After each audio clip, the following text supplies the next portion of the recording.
No tere jälle siis. Seekordses osas räägime ainult töökoja tegemistest. Ma räägin mingit vana juttu ka, mida arvatavasti enamus juba kuulnud on, aga kes ei ole, kes on uus, siis teab enam-vähem, mis siin toimub. Põhimõtteliselt tahan endale töökoda teha siin Hispaanias, siis mootorratta töökoda, ka autode jaoks, et ma saaks seal autosid remontida vajadusel.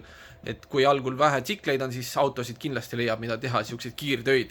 Et need töökojad ongi, kus on väiksed töökojad, kutsutakse siis mekaanika rapida minu meelest oli, ehk siis kiired tööd, helivahetused, mingi akuvahetused, rehvivahetused, siuksed tavahooldused, mingid kerged tööd, kus auto ei jää kauaks sisse, vaid teedki kiirelt ära, kiirelt välja, ongi ruum jälle tühi. Ja siis ma olen siin nüüd erinevaid pindasid uurinud ja nüüd ma räägin sellest, kui ma tahaks teha täiesti nullist ehitada töökoja üles, ehk siis võtta mingi suvaline pind, mis ei ole töökoda. Ja praegu ma käisingi vaatamas nüüd ühte vana tatoveerimissalongi, siis tattoo shop on see vana olnud, mis on 105 ruutu suur, seal ei ole garaažiust, seal ei ole mitte midagi, ta ei ole mõeldud töökojaks. Ta ei ole tehtud selle jaoks. Ja selle jaoks on vaja siis esimese asjana uurida linnavalitsusest luba, kas üldse võib teha sinna. See on linna sees, kortermajad all, on need äripinnad siin. Ja käisime linnavalitsus ära, öeldi, et võib teha, kuna tegemist, kuna on alla 150 ruuduse pinnaga, siis sinna võib teha siukest töökoda, mis teeb lärmi ja müra ja asju nii-öelda. Ja on nagu häiriv asi, häiriv töö siis. Oleks ma müüks seal ainult tsikleid, mitte mingit remonti ei teeks, siis võib olla kuni 300 ruudune pind. Aga kuna ma teen remonti ja asju, siis kuni 150 ruutu ja see täidab ära selle. Ja anti luba, järgmine asi öeldi, et mine otsi endale tehniline insener, kes tuleks vaataks pinna üle ja teeks projektid, asjad ja kõik siuksed asjad, et siis mis seal teha vaja on. Ja nüüd sai ära käidud siin, ma ei tea, mitmendal jaanuaril, igatahes mingi 20. kanti või millalgi sai ära käidud ja tehnilise inseneri kokku saadud ja maakleriga seal. Ja põhimõtteliselt on niimoodi, et seal on vaja elekter teha, seal on vaja, mul on tegelikult kõik kirjas, vaatame juba siia tahvli peale, siis ma räägin siis natuke juba summasid ka näha, et räägime hindadest ja summadest, mida selle jaoks vaja teha on siis. Et siia ma kirjutasin kõik ära juba põhimõtteliselt, seal on elekter vaja teha. Kuna tegemist on lihtsalt tatoveerimissalongiga, siis on vaja teha elekter vastavaks töökojale. Ehk siis igast seadmetele eraldi kaitsmed, kõik siuksed asjad. Mis maksab siis? Ma panen, siin on kõik suuremad summad, kui võiks olla, et varuga. Et väidetavalt 3-4 tuhat läheb elekter juba maksma, sest siis on, seal on vaja alguses on vaja Ovedosse minna, küsida, sealt saada mingi litsents või luba või mingi teema, et elektri tegemisteks. Midagi, igatahes see ei ole praegu tähtis, et kuskil on jälle vaja minna, et saada mingi lisaluba siis, et seal elektrit teha. Ja elekter peab olema litsentseeritud, tal peavad olema kõik paberid, ta peab seda saama kinnitada ja kõik asjad peavad olema. Et ju sellepärast on nii kallis ka, et kõik uus kilp ja kõik asjad läheksid sinna. Siis, nagu ma ütlesin, seal pole ust, garaaži ust, seal on lihtsalt 3 üks sissepääs, mis on tehtud nagu siis, põhimõtteliselt ma saan siia joonistada. Esine ongi siuke. Siin on need 3 akent, kui imelik on joonistada niimoodi. Ja siin on uks, sissepääs. See on aken, ehk ühe nendest akendest võtaks ära ja siia siis paneks näiteks ukse ja kus on siis väike sissepääs, garaaži uks ja siis saab seal manööverdada. Et see, insener ütles 2 tonni, pärast maakler ütles, et temale paigaldati see 2008 euro eest. Ütleme, et 3 tonni läheb ukse paigaldus juurde. Inseneril projekt pluss hilisem kinnitus ja kõikide paberite täitmine ja ülevaatamine, et asi oleks nüüd tehtud nii, nagu on, projekti järgi kõik ja kõik oleks hea. 3200, 1800 pluss IVA ehk käibemaks on siis projekt ja 880 äkki või midagi sellist oli pluss käibemaks on siis hilisem kinnitus ja kõik need juurde kuuluv. Siin on dušinurk teha, see on kohustuslik. WC on olemas seal vetsuga, aga siin on dušinurka vaja. Plaan oli lihtsalt selline, et kasutada mitte midagi juurde, ära lammutada nii-öelda, et vetsupott tõsta ühest seinast teise ja siis sinna, kus vetsupott on, sinna nurka panna duši siis nii-öelda. Ja uurisin kiirelt hindasid, siin üks klient, kes mul on käinud, temal vend tegeleb sellega, ütles, et miinimum 1700 on lihtsalt siis ümber tõstmine, paigutamine ja loodetavasti on seal kõik all, siis vee äravoolud ja asjad peaksid olema, sest et WC-pott seal on juba ja kraanikaus. Et siuksed asjad. Ja siis kuni 3000, et 3 tonni eest saad siis juba selle, et kõik istuks ilusti, samasugused plaadid lähevad. Et tonn 700 arvatavasti samasugused plaat ei saa ja ma ei tea, ulme hind, aga eks ta võib-olla on kallis, sest et seal on vaja seina lammutada, põrandale auk sisse kaevata, uued äravoolud teha siis dušile ja vetsupotile ja kõik siuksed asjad. Et pidi veel olenema sellest, et mis need torud seal on, kui sügaval on vaja kaevata, äkki on vaja, äkki läheb katki midagi, ma ei tea midagi, kiirelt ütles mulle igatahes. 1700 kuni 3000, siia ma panin tegelikult väiksema hinna, sest mina võtaks selle kõige odavama lihtsalt, et oleks see nurk olemas, mul ei oleks sinna midagi vaja. Nii, miks mul on siin käärtõstuk, rehvipink ja tasakaalustuspink, mis on ainult autojupid, sest mul on ju siin tõstuk ja kõik tsikli remondiks vajalik olemas tegelikult. Sellega on see teema, et mina olen aru saanud, et kui teed töökoja, siis on see, kõik läheb ühe asja alla, et see mootorsõidukite remont. Aga insener ütles, et kui ainult tsikleid teha, siis on vaja tsiklite jaoks väikene helikindel ruum teha. Hästi väike kast põhimõtteliselt, kus ma saan jummi anda ja et nad ei segaks see müra siis teisi. Ja sama, siis on vaja sinna sellesse putkasse teha ventilatsiooni äratõmme katusele, et ruum pluss ventilatsiooni tegemine, seal pole venti praegu. Seal on seinas mingi auk, mis on mingi täiesti suva auk, ma arvan, et see katusele ei lähe. See on siis, need summad on räiged, neid ma ei uuri. Sest et ta ütles, et kui võtta auto garaažina arvele, siis on lihtsalt naturaalne õhutus, seal lihtsalt õhk käib ringi ja ongi kõik, uks on lahti ja ukse kohal on siin mingi restid, kus õhk saab välja ja sisse, et siis käib ringi lihtsalt seal. Ta rääkis niimoodi, et siis ei ole mingit ventilatsiooni vaja, mingit kasti tsiklitele, et tsiklid vahepeal lihtsalt käivad seal ka. Aga, et seda niimoodi teha, siis on mul vaja kohe osta käärtõstuk või mingisugune rehvipink, tasakaalustuspink, projekti järgi peavad need kohe sees olema alguses.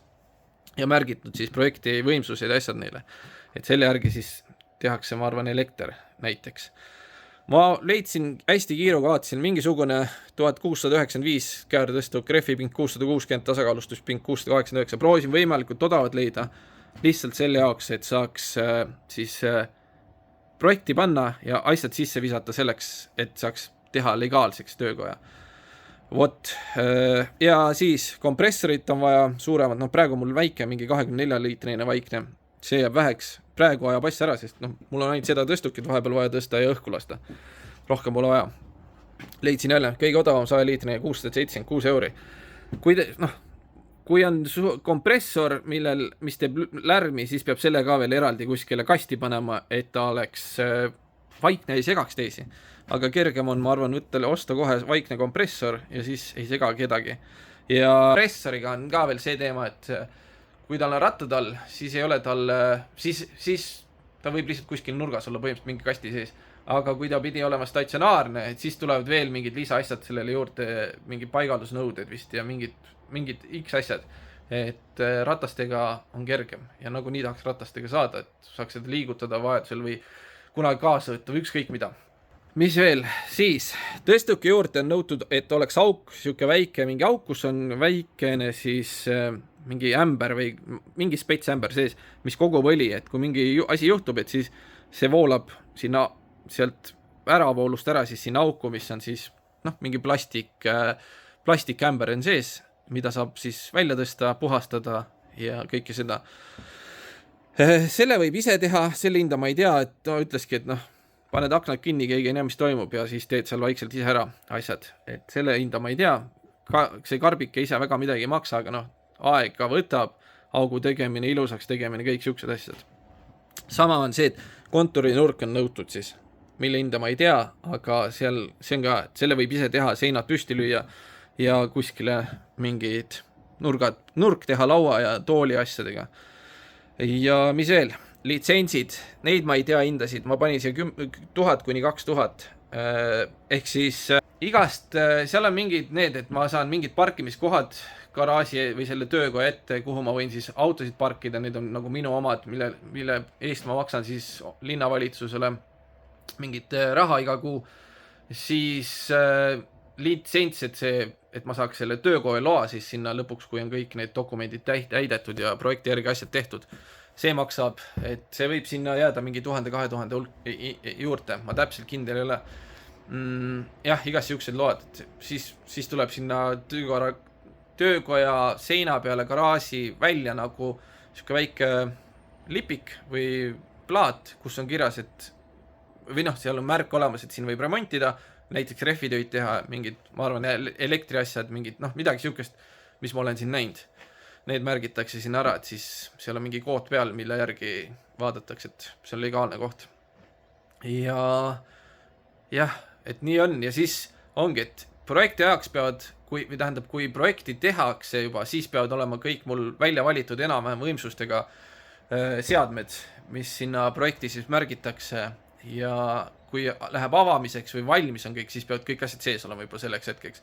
Tõstukid, rehvipingid, kõik kompressorid, kõik asjad peavad olema tehtud selleks hetkeks.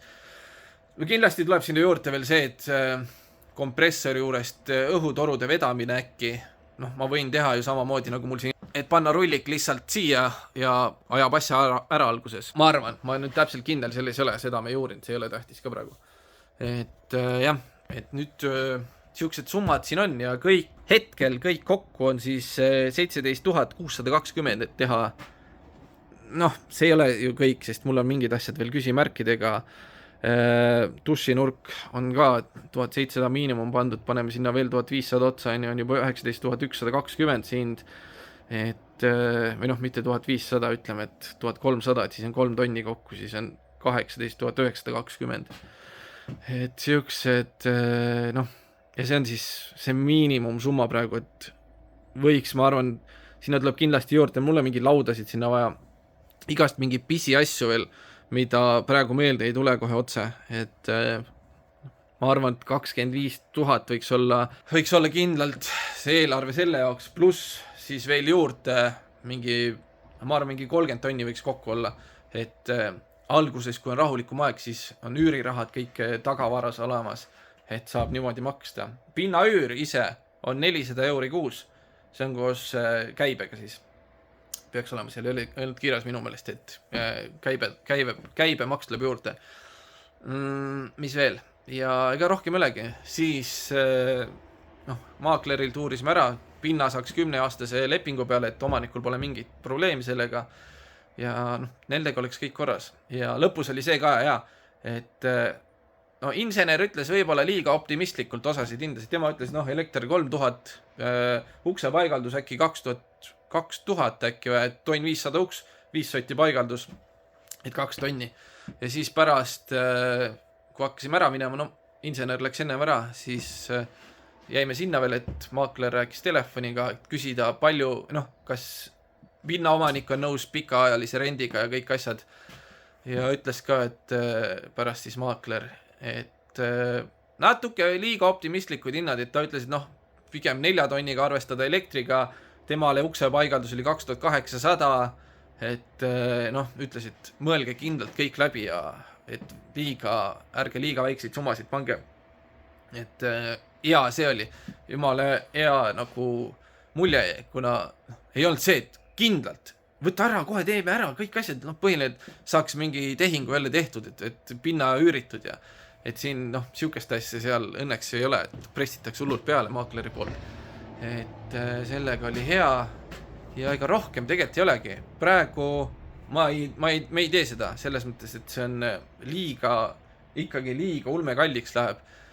Ma säästaks juba, kui ma leiaks, töökoja, mis on kunagi töökod olnud, mis enam ei ole, aga kus on juba uks paigaldatud, kus on dušinurk sees, kõik siuksed asjad, selle pealt säästaks juba, elekter oleks seal vanas töökojas tehtud juba, et selle pealt säästaks juba pea 10 tonni, et see on nagu päris korralik summa, ei, jah, 9 tonni säästaks selle pealt, et noh, siuksed asjad on päris korralikult ikka.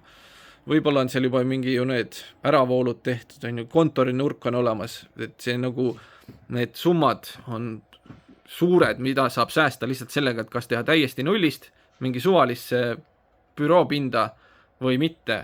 Ma litsentsidega ei tea, neid peab kindlasti uuendama, kui on vana töökoda, et noh, need ikka midagi maksavad. Aga no kõvasti saab säästa sellega ikka, no üle 10 tonni kokkuvõttes. Aga jah, oleks raha, teeks kõik asjad ära, lihtsalt raha ei ole, nagu kõik jääbki raha taha kinni praegu siin nende siukeste asjadega, et ei ole lihtsalt võimalik teha. Oleks raha, kohe hakkaks ehitama selles mõttes, et siin ei ole, ma olen üle poole aasta kindlalt otsinud juba töökodasid ja mitte ühte ei ole, ei tule ja raske on saada. Need lähevad kas kohe ära või neid lihtsalt ei olegi. Praegu ma küll kuulsin nüüd, või noh, siin jälle üks klient ütles, et siin seal samas ligidal on veel üks töökoda, mis on praegu autotöökoda, mis hommikuti on kinni, sest see omanik võttis siis siin selles töö endale linnavalitsuses, hommikuti käib seal, õhtuti avab töökoja. Aga tööd pidi jubedalt olema ja ütles, et ta tahab mingi aeg minna pensionile. Selleks ta võttis ka selle teise töö juurde, et saaks rahulikult hakata võtma. Nüüd lähmegi mingi aeg, lähme siin uurima siis, kuidas, mis ta ise pakkus välja see tüüp, et äkki küsiks talt, et äkki ma saan seal hommikuti ise mingeid asju ajada, hoida töökoda lahti ja mõne aasta pärast, kui ta läheb pensionile, siis ära osta see pind näiteks. Et noh, mingid siuksed plaanid, aga ma lähen ja uurin ikkagi, vaatab, mis ta räägib. Birgitiga käime läbi sealt, sest et ega see tükki küljest ei võta. Kui ei küsi, siis ei saa nagunii teada, et praegu ei ole mitte midagi kaotada selles mõttes, et lähme vaatame, mis räägib, võib-olla läheb hästi, võib-olla ütleb, osta kohe ära, üliodavalt ka veel ja noh, unistada võib alati. Aga vot, siuke osa sai siin jutti 17,5 minti juba jutustada. Praegu ma jah, rohkem midagi meelde ei tule, et siuksed summad jälle kõik natuke targemad teavad arvestada mingite asjadega, et need load asjad ka, mis linnavalitsus annab, eks need oleneb kõik piirkonna kohta. Kõrvalkülas on üks töökoda, mis on ka müüa või rentida. Omanik ütles mulle kohe ära, et sinna ei saa töökoda enam teha, et linnavalitsus ütles, linna südamesse ei lubata teha enam, et peab linnast väljas olema.